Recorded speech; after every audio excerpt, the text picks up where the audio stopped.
শুটকি মাছ ভাজা হচ্ছে। এটা ফিতে শুটকি ভাজা হয়ে গিয়েছে, তুলে নেবো। আগে গরম পানি সিদ্ধ করে নেওয়া হয়েছিল, সেই পানিটা ফেলে দিয়ে আবার ভাজা হচ্ছে। পেঁয়াজ দিয়ে দিয়েছি, পেঁয়াজ লাল হয়ে গিয়েছে, আলু দেওয়া হলো। এদিকে গরুর গোশ কষানো হচ্ছে। সামনে মাঠ,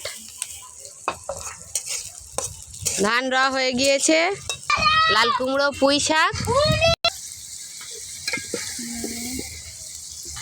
ঝাল, হলুদ, লবণ সব দেওয়া হয়ে মাছ দেওয়া হয়ে গিয়েছে।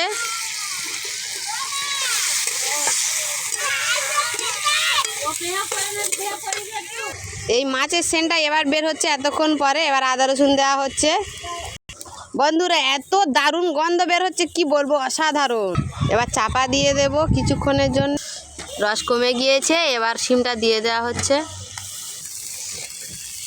নেড়ে নিয়েছি, এবার চাপা দেব 10 মিনিটের জন্যে। আস্তে আস্তে জাল দেব। আর এই বেতে শাক ভাজা হবে, শিমের দানা দিয়ে ভাজা হবে।